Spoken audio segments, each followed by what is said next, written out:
کیا خوبصورت انداز ہے ایک صحابی کا. سید عالم نور مجسم شفیع معظم صلی اللہ علیہ وسلم کے دربار میں پوری جماعت آ گئی صحابہ کی. شعب ایمان جلد نمبر 1 صفحہ نمبر 468 پر یہ حدیث شریف موجود ہے. حضرت سیدنا عبداللہ بن عباس رضی اللہ تعالیٰ عنہ روایت کرتے ہیں قادم علی رسول اللہ صلی اللہ علیہ وسلم وفد من العرب. عربوں کا ایک وفد آ گیا نبی علیہ السلام کے پاس. فیہم شاب، باقی سارے ادھیڑ عمر ہے. ایک نوجوان کا عجیب عشق تھا، عجیب پیار تھا.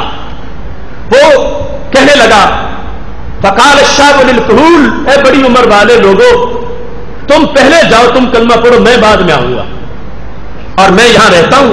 اذهبوا فبايعوا رسول اللہ صلی اللہ علیہ وسلم، تم سرکار کے ہاتھ پہ جا کر بیعت کرو، میں تمہارے سامان کی نگرانی کرتا ہوں، میں پیچھے رہتا ہوں اونٹنیوں کے پاس تاکہ سامان محفوظ رہے. جس وقت وہ سارے چلے گئے انہوں نے کلمہ پڑھ لیا، وہ واپس آئے. اب یہ نوجوان چلا گیا.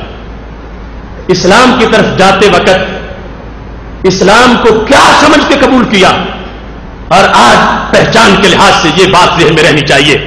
بڑا منفرد انداز ہے. شاید تمہارے کانوں تک یہ آواز پہلی مرتبہ پہنچ رہی ہو. اس عاشق صادق نے جا کر اپنی جس ڈیمانڈ کا اظہار کیا، اگر اس کو عقیدے کا نام دیا جائے تو سنی عقیدہ کہا جاتا ہے. پہنچا میرے نبی علیہ السلام کے دربار میں. عجیب تھا شوق. جاء الشاب فاخذ بحق رسول اللہ صلی اللہ علیہ وسلم. ابھی کلمہ نہیں پڑا مگر بے تکلف اتنا تھا کہ اس نے سرکار دو علیہ وسلم کو جا کے یہاں سے پکڑ لیا جہاں تہبند باندھا جاتا ہے، کمر سے جا کے دونوں طرف سے اس نے پکڑ لیا اور چمٹ گیا ساتھ. یہ سادگی اور دیوانگی بھی کبھی بہت کام آ جاتی ہے. اب مستانہ سا بن کے سرکار کے ساتھ یہاں کے چمٹ گیا، اور چمٹ کے بولتا کیا ہے؟ وہی بریلی شریف والی زبان جو چل کے وہاں سے یہاں تک پہنچی ہے. چمٹ گیا میرے نبی علیہ السلام کے دامن کے ساتھ. وہ نوجوان جو ابھی کچھ لمحوں کے بعد صحابی بننے والے ہیں، کیا کہتے ہیں؟ یا رسول اللہ صلی اللہ علیہ وسلم استجیرک من النار، آپ مجھے آگ سے بچا لیں. اللہ کے نبی مجھے آگ سے بچا لیں. استجیرک من النار، میں تمہارے ذریعے آگ سے بچنا چاہتا ہوں. میں تمہارے ساتھ چمٹ کے جہنم سے بچنا چاہتا ہوں. میں تمہارے سب کے جہنم سے بچنا چاہتا ہوں. اے رب کے نبی مجھے بچا لو. اے جہنم سے نجات دینے والی ذات مجھے جہنم سے محفوظ کر دو. مدینہ شریف ہے، مسجد نبوی شریف ہے، ایک اجنبی نوجوان ہے سرکار کے بدن سے چمٹ گیا ہے اور نعرہ وہی لگاتا ہے جو آج بھی سنی لگا رہا ہے. یا رسول اللہ صلی اللہ علیہ وسلم استجیرک من النار، میں تو آپ سے چاہتا ہوں کہ آپ جہنم سے مجھے بچائیں.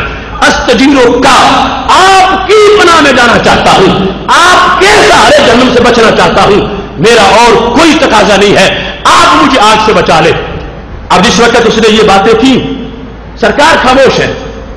اس کی بولی اگر بریلی شریف کے زبان میں سمجھنی ہے تو میرے امام نے کہا تھا جن کو صوبے آسماں پھیلا کے جل تھل بھر دیے، صدقہ ان ہاتھوں کا پیارے ہم کو بھی درکار ہے.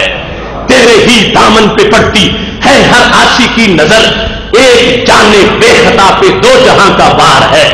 وہ چمٹا ہوا ہے جہاں اور کہتا میں آپ کو مشکل کشا مان کے آیا، حاجت روا مان کے آیا، جہنم سے بچانے والا آپ کو مانا ہے میں نے، آپ مجھے نارے جہنم سے بچائیں. سرکار نے یہ نہیں کہا کہ تم آئے ایمان کرنے قبول کرنے کے لیے اور باتیں مشرکانہ کر رہے ہو.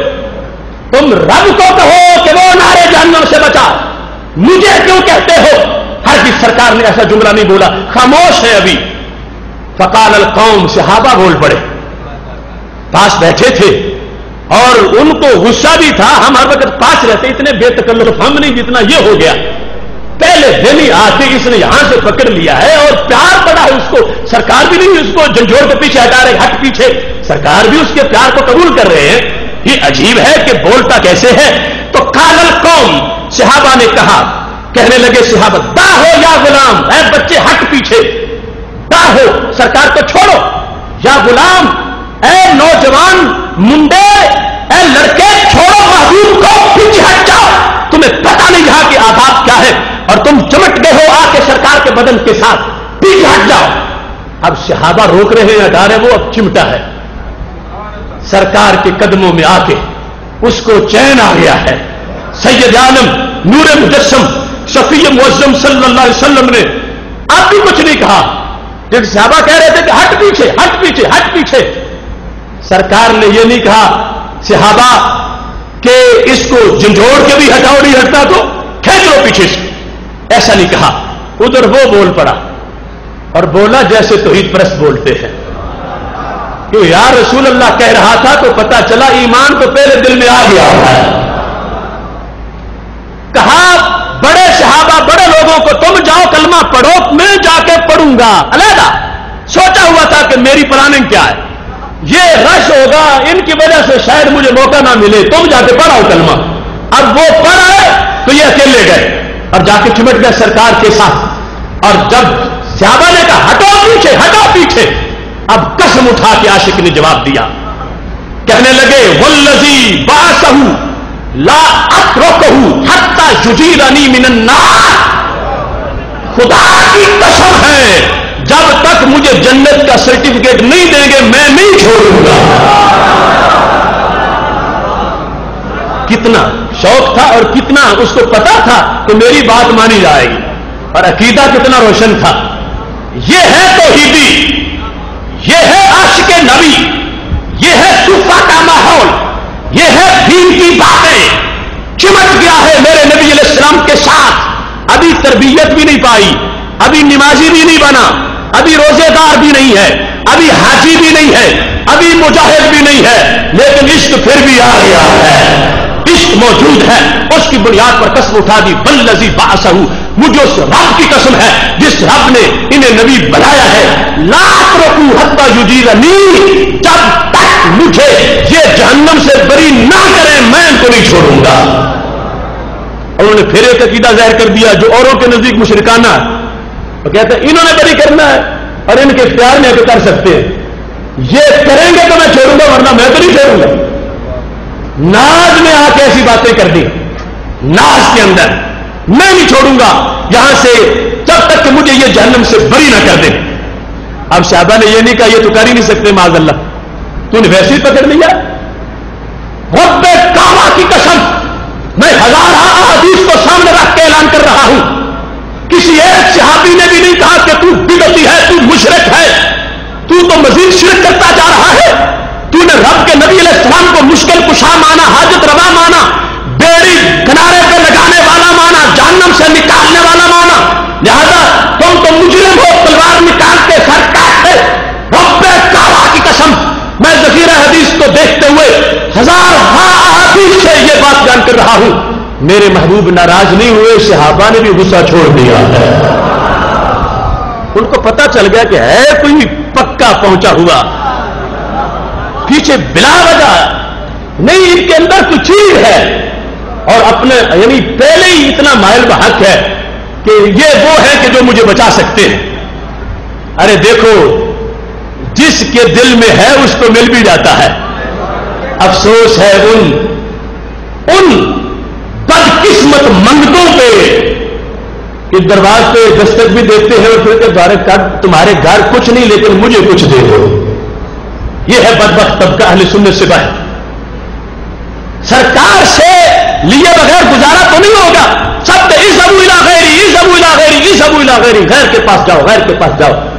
سرکار کی طرف سب بھیجیں گے لیکن جس کا یقین کیا کہ ان کے پاس ہی کچھ نہیں, تو یہ وہ منگتا ہے جو کہتا ہے گھر والوں تمہارے گھر میں تو کچھ بھی نہیں مگر مجھے کچھ دے دو. تو گھر والے اس کو دو تماچے ہی دے سکتے ہیں, تمہارے پاس کچھ نہیں تو پھر تجھے کیا دیں گے. لیکن جس نے مانا ہے کہ ہے اسے مل بھی گیا ہے. یہ نئے صحابی بننے والے, ابھی صحابی تو بننا ہے, پہلے ایمان کی یہ حالت ہے, کہنے لگے خدا کی قسم میں نہیں چھوڑوں گا.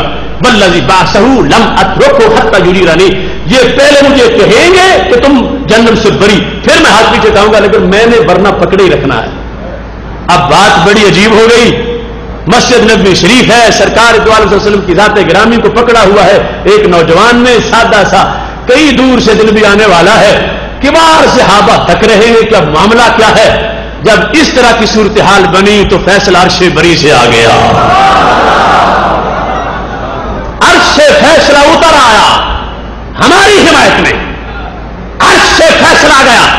خالق کائنات جل جلالہ نے بھیجا جبریل علیہ السلام کو. حدیث میں عطا ہو جبریل آ گئے. کیا عشق ہے جس نے جبریل کو سدرہ سے بلا لیا ہے.